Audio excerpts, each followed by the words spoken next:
बेबुनियादी आरोप कांग्रेस पार्टी भारतीय जनता पार्टी के नेताओं के ऊपर और भारतीय जनता पार्टी के ऊपर राजस्थान में लगा रही है। भारतीय जनता पार्टी इन बेबुनियाद आरोपों को जो कांग्रेस पार्टी लगा रही है उनको सिरे से खारिज करती है। We reject all the allegations that the Congress party has tried its best to put on the Bharatiya Janata party. दरअसल ये अपने जो झेप है, अपना जो फ्रस्ट्रेशन है कांग्रेस पार्टी का, उनका घर चल नहीं रहा है, उसका ठीकरा वो हमारे सर पे फोड़ना चाहते हैं। और ये भारत की जनता और भारतीय जनता पार्टी दोनों ही ये नहीं होने देगी, क्योंकि सच्चाई जनता के सामने जग जाहिर है। आप सब जानते हैं कि चंद दिनों पहले कांग्रेस पार्टी ने एक प्रेस कॉन्फ्रेंस किया था। जब राजस्थान का ये प्रकरण शुरू हुआ था तो एक प्रेस कॉन्फ्रेंस करके रणदीप सिंह सुरजेवाला जी ने कहा था कि घर में बर्तन होते हैं तो बर्तन बजते हैं। दो तीन चीजें इसमें बहुत आवश्यक हैं। पहली बात तो है कांग्रेस पार्टी ने स्वीकार किया कि बर्तन उनके हैं और बर्तन बज रहे हैं। आप एक मैन्युफैक्चर्ड ऑडियो के माध्यम से ये जो बर्तनों की आवाज है उसको दबाने की कोशिश कर रहे हैं। आपके घर के बर्तनों की आवाज बाकी जगह ना पहुंचे, दुनिया उन आवाजों को ना सुन ले, इसलिए आप एक मैन्युफैक्चर्ड ऑडियो के षड्यंत्र के माध्यम से ये जो पूरी रचना कर रहे हैं उसको हम पूरी तरह से खारिज करते हैं। और यह भी हम बताना चाहेंगे कि बर्तन आखिर बजते क्यों हैं। अंग्रेजी में कहावत है, रणदीप सिंह जी आपने वो कहावत पूरी नहीं की थी उस दिन। अंग्रेजी में कहावत है, empty vessels make much noise.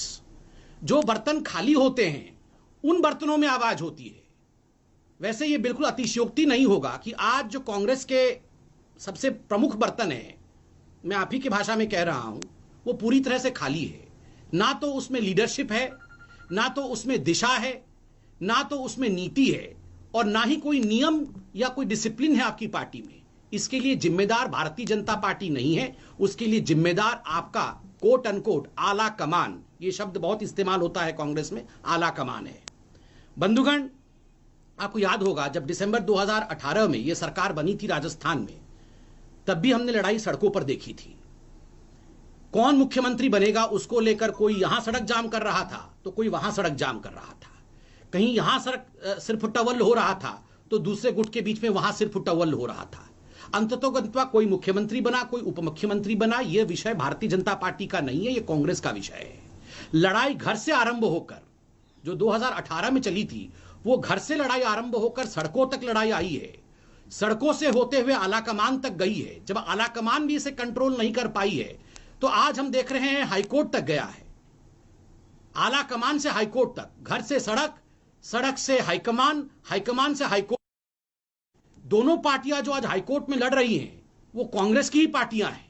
यहां भी कांग्रेस खड़ी है, वहां भी कांग्रेस खड़ी है। भारतीय जनता पार्टी वहां कहीं नहीं खड़ी है। इसलिए भारतीय जनता पार्टी के ऊपर इस प्रकार के बेबुनियाद आरोप लगा करके आप अगर अपने घर को बचाने की चेष्टा कर रहे हो तो यह कुचेष्टा है। बंधुगण, हमने हमेशा कहा है कि Rahul and responsibility never goes together. Rahul Gandhi कभी रिस्पॉन्सिबल हो सकते हैं और वो रिस्पॉन्सिबिलिटी अपने कंधों पर ले सकते हैं, ये कभी हो नहीं सकता है। हमने पहले भी देखा है कि बड़े बड़े नेताओं ने क्यों कांग्रेस छोड़ा है। उन्होंने इसलिए छोड़ा है क्योंकि राहुल गांधी कभी भी कांग्रेस को सही दिशा में नहीं लेके जा पाए हैं।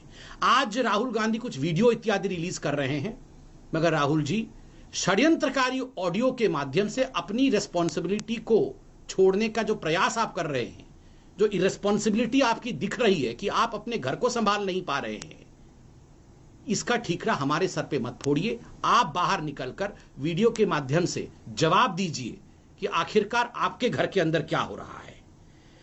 अंत में बंधुओं इतना ही कहूंगा कि लोकतंत्र में एक मजबूत विपक्ष होना यह अनिवार्य होता है। इसमें कोई दो मत नहीं है कि जिस देश के लोकतंत्र में मजबूत विपक्ष होगा वो देश का लोकतंत्र मजबूत होगा। किंतु एक मजबूत विपक्ष बनाना यह भारतीय जनता पार्टी का काम नहीं है। कि कांग्रेस मजबूत कैसे होगी, उनके घर के अंदर इनडिसिप्लिन नहीं हो, उनके घर के अंदर महत्वाकांक्षा को लेकर लड़ाई ना हो, उनके अंदर फर्जीवाड़ा ना हो, इसका दायित्व भारतीय जनता पार्टी के पास नहीं है। इतनी बात हम स्पष्टता के साथ कांग्रेस पार्टी को कहना चाहेंगे। And Congress party should stop all such kind of manufactured lies that they're trying to project in public domain. स्पष्टता के साथ हमने हर जगह देखा है कि अनऑथेंटिकेटेड ऑडियोज के माध्यम से कांग्रेस पार्टी एक षड्यंत्र थ्योरी फ्लोट करने की कोशिश कर रही है। यह नहीं हो सकती है। षड्यंत्र कहीं है तो that resides with in the Congress. अगर कॉन्स्पिरेसी कहीं है तो वो कांग्रेस में ही है, कांग्रेस के अंदर ही है। अपने षड्यंत्र से निपटने के लिए कांग्रेस चेष्टा करे, उसके लिए हमारे को बदनाम करने की चेष्टा ना करे। बहुत बहुत धन्यवाद। स्पेशल ऑपरेशंस ग्रुप में भी एक मुकदमा दर्ज है जहां पर जांच भी चल रही है। कई प्रकार की अटकलें लगाई गई। 20, 25, 30, 35 करोड़ रुपए में विधायकों की निष्ठा और विश्वास खरीदकर राजस्थान की 8 करोड़ जनता के जनमत से चुनी हुई कांग्रेस सरकार को अस्थिर करवाने और गिराने के षड्यंत्र की बात जग जाहिर हुई, सामने आई। भारतीय जनता पार्टी की भूमिका विधायकों की खरीद फरोख्त में कई बार प्रश्न चिन्ह के दायरे में आई। दोनों तरफ से, कांग्रेस की तरफ से भी, भाजपा की तरफ से भी काफी वाद विवाद सामने आया और कई बार ऐसा लगता था कि ये सारी बातें कहीं इल्जामात के घेरे में ही सीमित होकर ना रह जाएं। परंतु कल शाम और आज तक अब जो टेप सामने आ गए हैं उनसे एक बात साफ है कि प्रथम दृष्टि से भारतीय जनता पार्टी के द्वारा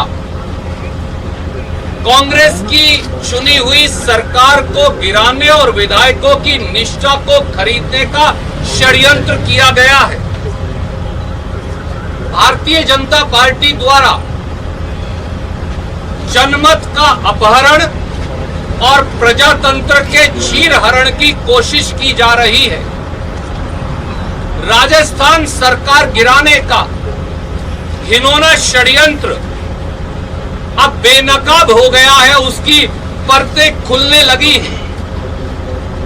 अब यह साफ है कि चीन या कोरोना से लड़ने की बजाय भारतीय जनता पार्टी और मोदी सरकार सत्ता लूटने का काम कर रही है और इसका परिप्रेक्ष्य भी है। साथियों, याद करिए कि कोरोना महामारी के बीचों बीच मोदी सरकार ने मध्य प्रदेश में भी प्रजातंत्र का चीरहरण कर डाला था। पूरा देश कोरोना से जूझ रहा था, पर इसी ITC, grand hotel, Manesar, Gurgaon से लेकर कर्नाटका तक कांग्रेस के विधायकों को हर कर ले जाकर कांग्रेस की सरकार मध्य प्रदेश में गिराने का षड्यंत्र किया जा रहा था। और जब 24 मार्च 2020 को जबरन कांग्रेस की सरकार मध्य प्रदेश में गिराई गई, तो ही 24 मार्च की रात से लॉकडाउन लागू किया गया। मणिपुर, उत्तराखंड, अरुणाचल, गोवा, कर्नाटका, महाराष्ट्र, मध्य प्रदेश और अब उसके बाद राजस्थान में भाजपा द्वारा सत्ता की हवस का खेल खेला जा रहा है। कोरोना केस 10 लाख पार कर चुके हैं। आर्थिक महामारी और महंगाई ने लोगों की जिंदगी दूभर कर दी है। चीन ने हमारी सरजमी पर कब्जा कर रखा है, परंतु मोदी सरकार और भाजपा बजाय कोरोना, आर्थिक मंदी और चीन से लड़ने की बजाय सत्ता लूटने के षड्यंत्र में लगी है। पर उन्होंने इस बार गलत प्रांत को शायद चुनौती दे दी। उन्होंने 8 करोड़ राजस्थानियों के जज्बे को शायद समझा नहीं। दोस्तों, कल शाम जो 2 सनसनीखेज वह चौंकाने वाले ऑडियो टेप मीडिया के माध्यम से सामने आए हैं, इन टेप्स में तथाकथित तौर से भारत सरकार के कैबिनेट मंत्री श्री गजेंद्र शेखावत जी, श्री भंवरलाल शर्मा जी जो कांग्रेस के विधायक हैं, वे भाजपा नेता संजय जैन जी की तथाकथित बातचीत सामने आई। तथाकथित बातचीत में पैसों की सौदेबाजी, विधायकों की निष्ठा खरीदने और राजस्थान की सरकार गिराने का षड्यंत्र सामने आया है। यह अपने आप में लोकतंत्र के इतिहास का एक काला अध्याय है और वो टेप्स जो अब जग जाहिर हैं, मीडिया पर चलाए जा रहे हैं, उनकी कुछ लाइनें मैं आपको पढ़कर बताऊंगा और हमारे 5 प्रश्न हैं। ये ऑडियो टेप 1 है जिसका ट्रांसक्रिप्ट मैंने रिकॉर्ड किया है और इसके बीच में साफ शब्दों में लिखा है, श्री भंवरलाल शर्मा विधायक और भाजपा नेता संजय जैन की तथाकथित बातचीत। हाँ साहब, बात करवाइए भंवरलाल जी, हेलो। और फिर आगे वो कहते हैं, संजय जैन, हाँ वो तो ठीक है, पर वो एक बार संख्या बल देख लेना, हमने आज ही बुक पहुंची है आप। भंवरलाल, सरकार तो रहनी को नहीं, बर्खास्त करनी पड़ेगी। संजय जैन, तुरंत है जे यानी जो की व्यवस्था मैं आपने बताई है, मेरे जिम्मे है आपकी और गिरधारी की। गिरधारी जी सीपीएम के विधायक का नाम है, जैसा आप सब जानते हैं। व्यवस्था मैंने बताई, आपने बताई है, मेरे जिम्मे है आपकी और गिरधारी की। भंवरलाल, ठीक है। संजय जैन, और मैंने साहब को मैं कह दियो कि सचिन जी की तरफ से वह लिस्ट में कोनी आवे, बात बढ़िया रहेगी, आपकी बात गोपनीय रहेगी, जिया चावे मैं करवा रहा हूं। भंवरलाल, अमाउंट की बात हो गई है ना।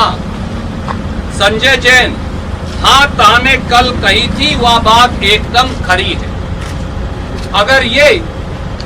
अगर ये आदान प्रदान नहीं साथियों, तो फिर ये क्या है? और आगे जो कहा जाता है वो उससे भी अजीबो गरीब है। जो ऑडियो 2 है, मैं उसका एक हिस्सा आपको पढ़कर बताना चाहता हूं।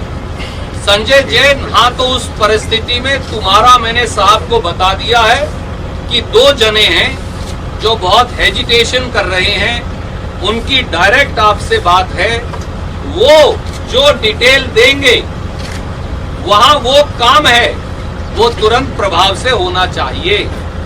वो बोले, संजय भाई आपने बता दिया, कहीं कोई दिक्कत नहीं है, तुरंत काम होगा। भंवरलाल, ये है। और उसके बाद जो कहा गया, कॉल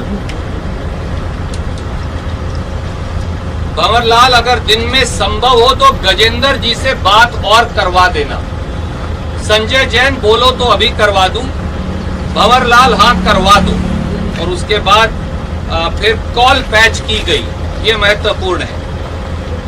गजेंद्र सिंह शेखावत, हेलो। भंवरलाल, हाँ जी।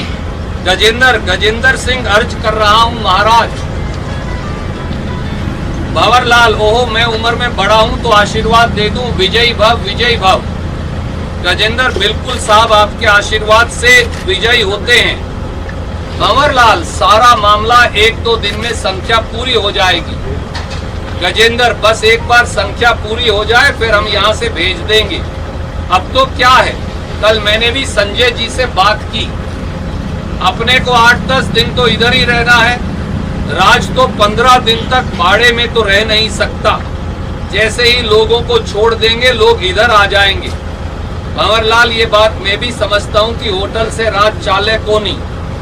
गजेंद्र, हाँ भंवरलाल, और संख्या बल है नहीं।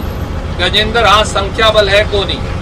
भंवरलाल, बाकी वो आपकी बात संजय से हो गई होगी आपको, आई रिपीट, बाकी वो आपकी बात संजय से हो गई होगी आपको। गजेंद्र, हूं। भंवरलाल, मेरा लिस्ट में नाम को नहीं, गजेंद्र हूं। भंवरलाल, मैंने उसको कह दिया है। गजेंद्र, हाँ वो मैं कर लूंगा। दोस्तों,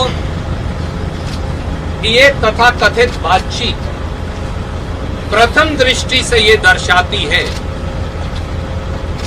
कि वो लोग जो गुड़गांवा के होटल में भारतीय जनता पार्टी की मेहमान नवाजी और सुरक्षा चक्र में बैठे हैं, भारतीय जनता पार्टी के एक केंद्रीय मंत्री से तथाकथित तरीके से बातचीत कर पैसे का आदान प्रदान हो रहा है और सरकार गिराने की साजिश भी। इसलिए हमारी मांग है कि नंबर 1, प्रथम दृष्टि से राजस्थान की कांग्रेस सरकार गिराने की साजिश में शामिल केंद्र सरकार के केंद्रीय कैबिनेट मंत्री श्री गजेंद्र शेखावत के खिलाफ स्पेशल ऑपरेशन ग्रुप्स एसओजी द्वारा एफआईआर दर्ज की जाए, पूरी जांच हो और अगर पद का दुरुपयोग कर जांच प्रभावित करने का अंदेशा हो, जैसा प्रथम दृष्टि से प्रतीत होता है,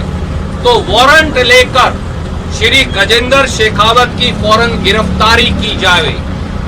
नंबर 2, श्री भंवरलाल शर्मा विधायक व श्री संजय जैन भाजपा नेता के खिलाफ भी एफआईआर दर्ज कर बिंदु 1 की तर्ज पर कार्यवाही हो। नंबर 3, पैसे का आदान प्रदान किस प्रकार से हो रहा है, वह यह सारा काला धन किसने मुहैया करवाया, कहां से आया, हवाला से ट्रांसफर कैसे हुआ और किस किस को दिया गया, इसकी संपूर्ण जांच हो।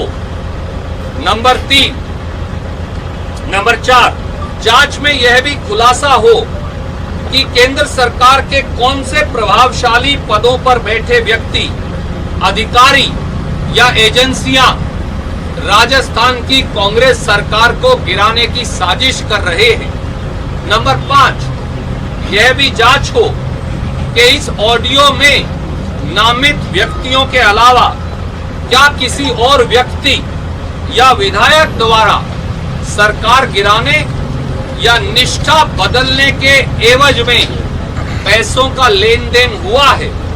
श्री सचिन पायलट भी आगे आकर विधायकों की सूची भाजपा को देने बारे इस तथाकथित इल्जाम के बारे अपनी स्थिति सार्वजनिक तौर से स्पष्ट करें। इसी टेप में मेरे एक मित्र चेतन डूडी जी की, विधायक जी की भी का भी नाम भंवरलाल शर्मा जी द्वारा लिया गया है। चेतन डूडी जी आपके समक्ष बैठे हैं, ये आपको बताएंगे कि किस प्रकार से इन्हें प्रलोभन देने की कोशिश की गई, पर इन्होंने साफ साफ नकार दिया गया। इन सारे हालात के अंदर भारतीय राष्ट्रीय कांग्रेस ने यह निर्णय भी लिया है कि श्री भंवरलाल शर्मा कांग्रेस विधायक को इन टेप्स की सच्चाई की वेरिफिकेशन होने तक पार्टी की प्राथमिक सदस्यता से निलंबित कर दिया गया है। श्री विश्विंदर सिंह, जिनके बारे में कुछ और सूचना शायद आएगी, उन्हें भी कांग्रेस पार्टी की प्राथमिक सदस्यता से निलंबित कर दिया गया है और दोनों को शो कॉज नोटिस दिया गया है कि कांग्रेस सरकार गिराने के इस षड्यंत्र के अंदर शामिल होने के बारे वो अपना स्पष्टीकरण दें। और अब एक बार मैं चेतन जी से कहूंगा कि वो आप अपनी बात संक्षिप्त में रखेंगे। आवाज है इसमें, ऑडियो में? इसमें नहीं है, पर शायद कुछ कहीं और हो। अभी एक बार इनकी बात सुनिए, फिर सवाल लेंगे। देखिए, आपको मोटा मोट श्रीमान सुरजेवाला जी ने सारी बात आपके समक्ष रख दी।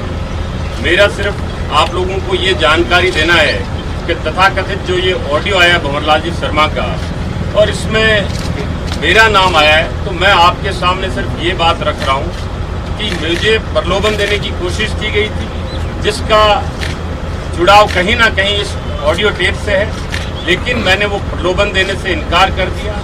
मेरे परिवार की पृष्ठभूमि, मेरा खुद स्वयं का कांग्रेस पार्टी के प्रति निष्ठा, ये मेरे लिए सर्वोपरि है। और आगे जो कुछ भी है या जो भी जहां एजेंसियां चूंकि जांच कर रही है, मैं उनके समक्ष जाके अपनी बात रखना चाहूँगा। मैं सिर्फ ये आपके सामने स्पष्ट करना चाहता था कि ये जो ऑडियो टेप आया है, इसमें जो प्रलोभन की बात की गई थी, उसमें जो नाम मेरा है, उसमें मुझे प्रलोभन देने की किसी न किसी स्तर पे कोशिश की गई थी। धन्यवाद। अभी सवाल लेंगे। अध्यक्ष जी कुछ कहें और फिर आपके सवाल। महेश जोशी जी भी यहाँ। मैं सबसे पहले मुझे एक छोटे से कार्यकर्ता को राजस्थान प्रदेश कांग्रेस कमेटी का अध्यक्ष नियुक्त किए जाने पर अखिल भारतीय कांग्रेस कमेटी की हमारी अध्यक्षा आदरणीय सोनिया गांधी जी का, हमारे नेता आदरणीय राहुल गांधी जी का, आदरणीय के.सी. वेणुगोपाल जी का, अविनाश पांडे जी का, माननीय मुख्यमंत्री जी का, आदरणीय सुरजेवाला जी का, तमाम नेताओं का आभार प्रकट करना चाहता हूं कि उन्होंने मुझे ये जिम्मेदारी दी है। मैं इस मौके पर मेरे मीडिया के साथियों का भी धन्यवाद करना चाहूँगा कि जिस प्रकार से पिछले 5 साल में भारतीय जनता पार्टी की सरकार चली और जो भ्रष्टाचार हुआ उसमें हमने राजस्थान की विधानसभा में जो आवाज़ राजस्थान के जनता की ओर से उठाई, उसको गांव ढाणी में पहुंचाने में हमारी सबकी ईमानदारी से मदद की। इसके लिए भी मैं इस मौके पर पहली बार बोल रहा हूं, तो मीडिया के बंधुओं का भी धन्यवाद देना चाहता हूं। मैं ज़्यादा लंबी चौड़ी बात नहीं करता। आदरणीय सुरजेवाला जी ने बहुत साफ और स्पष्ट शब्दों में ये बता दिया है कि जिस प्रकार से चुनी हुई सरकार को गिराने के लिए जो षड्यंत्र सत्ता के लालची लोग, भ्रष्टाचार के आकंठ में डूबे हुए भारतीय जनता पार्टी के नेता जो कर रहे थे, वो निश्चित रूप से जनता के सामने आ गया है। और जो रहा बचा खुचा है वो मैं समझता हूँ जो पुलिस केस है उसके बाद में सामने आ जाएगा। गजेंद्र सिंह जी ने कल एक ट्वीट करके, मैं प्रदेश अध्यक्ष बना तो मुझे ये कहा था कि महाराणा प्रताप की महानता और स्वाभिमान, और हम देश महान मानते हैं, आप परिवार को महान मानते हैं। मैं उसके ऊपर अपनी बात कहना चाहता हूं कि हाँ, मैं उस परिवार को महान मानता हूं जिसने इस देश की एकता और अखंडता के लिए इंदिरा जी शहीद हो गई, राजीव जी शहीद हो गए।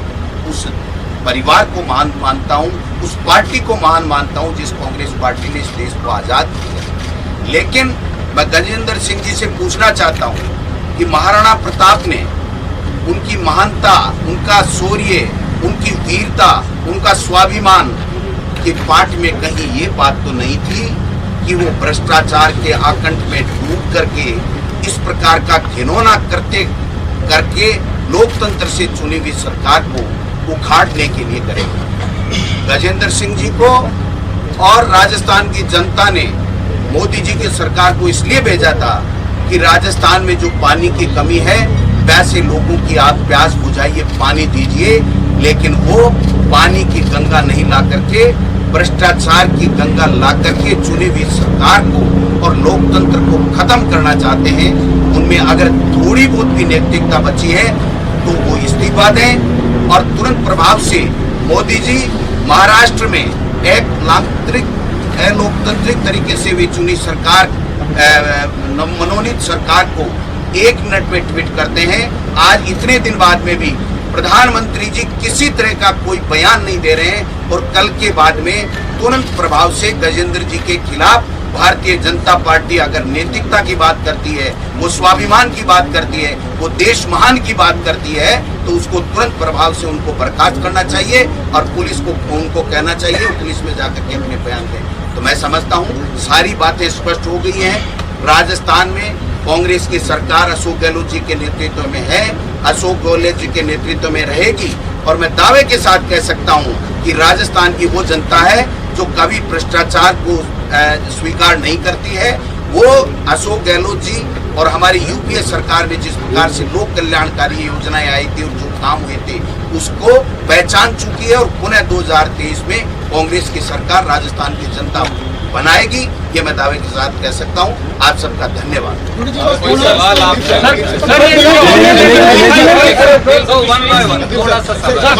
दिनेश जी, सचिन पायलट को एक्सपेल नहीं किया, प्राथमिक सदस्य निलंबित किया है, प्राथमिक सदस्यता से निलंबित किया। तो सचिन पायलट जिसका नाम सामने आया मित्र, उसके खिलाफ कार्रवाई हो रही है, बाकी जांच चल रही है। किसी के साथ अन्याय नहीं होगा, किसी के साथ जबरदस्ती नहीं होगी। आदरणीय महेश जोशी जी ने इस सारी बात का संज्ञान लेकर बाकायदा एसओजी में एक प्राथमिकी दर्ज करवाने के लिए कल ही दरख्वास्त दी। रणदीप सर, एक बार ये क्या पता चल पाया है कि बातचीत कितने दिन पुरानी है? कुछ आसपास कोई डेट 10 दिन पुरानी है, 15 दिन पुरानी? आदरणीय मित्र, पहली बात तो अब एसओजी इस बातचीत की जांच करेगी और इसकी वैधता की जांच करेगी। क्या षड्यंत्र था, इसकी जांच करेगी। इसकी बाकायदा जांच भी करेगी, इसकी वैधता की भी जांच होगी। जिन लोगों के इसमें नाम है उनके बयान भी दर्ज होंगे उनके खिलाफ। मेरा ये मानना है अब एसओजी को अब क्या देरी है। अब गजेंद्र शेखावत जी पर, भंवरलाल शर्मा जी पर, ये जो जैन साहब इसमें तथाकथित बातचीत में, इन पर एफआईआर दर्ज करना चाहिए। जरूरत हो तो गिरफ्तारी करनी चाहिए, क्योंकि आप कितने भी बड़े हो, इस देश का संविधान और कानून आपसे बड़ा है। जब हम संविधान की शपथ लेते हैं तो संविधान के संरक्षण और सुरक्षा की शपथ लेते हैं। चुनी हुई सरकारों को षड्यंत्रकारी तरीकों से विधायकों की खरीद फरोख्त से गिराने की नहीं, जो कुकृत्य भारतीय जनता पार्टी कर रही है, सत्ता की लूट और सत्ता की हवस मिटाने की बजाय, करने की बजाय और कोई काम अब भाजपा के पास बचा है क्या? प्रश्न ये। सर डूडी जी के पास किसी का फोन है, आपसे बात हुई? मुझे लगता है कि डूडी जी ने अपनी बात आपके समक्ष साफ तौर से रख दी। नहीं है ये मामला, क्योंकि ये मामला इस समय एसओजी के पास विचाराधीन है। इससे ज्यादा इस मामले पर टिप्पणी करना अनुचित है। शुरू में ये कहा था आर्मी नहीं खरीदे जाते, जानवर खरीदे जाते, मेरे पास किसी तरह का प्रमाण नहीं आया। मीडिया में आपने बयान किया था, अब यह कैसे क्या हो गया कि बाद में? देखिए, ये जो ऑडियो टेप आया है इसके अंदर मेरा नाम है, तो जो मेरे पास सूचना किसी माध्यम से आई वो मैं एसओजी के सामने रख दूंगा। मैंने पहले भी कहा था, अब भी कह रहा हूँ, मैं अपनी बात पे कायम हूँ। व्यक्ति नहीं बिकता है, कोई बात नहीं है। दूध का दूध, पानी का पानी सामने आ जाएगा मित्र। क्या पायलट से संपर्क हो रहा है क्या सर आपको? देखिए, जो बातें पार्टी के लेवल पर होनी चाहिए वो पार्टी के ही लेवल पर होनी चाहिए। 3 बार आपके समक्ष आकर खुले मन से मैंने कहा उनके लिए सारे दरवाजे खुले। ये भी कहा कि अगर सुबह का बूला शाम को घर आ जाए तो वो बूला नहीं कहलाता। उसके बाद क्या वार्तालाप हुई, आप भी ये मानेंगे कि शायद सार्वजनिक तौर से मीडिया के समक्ष कहना या आपके माध्यम से कहना एक व्यक्तिगत बात को कहना उचित नहीं रहेगा, इसलिए मैं मेरी टिप्पणी इस पर रिजर्व। आपने पता अभी भी दरवाजे खुले में क्या? सुरजेवाला जी, रात को 12 बजे के करीब राजस्थान सरकार के जनसंपर्क विभाग से एक मैसेज आया था कि मुख्यमंत्री 9 बजे प्रेस कॉन्फ्रेंस करेंगे। ऐसा क्या हो गया कि मुख्यमंत्री को प्रेस कॉन्फ्रेंस कैंसिल करनी पड़ी और आप लोग यहाँ पे आए हुए?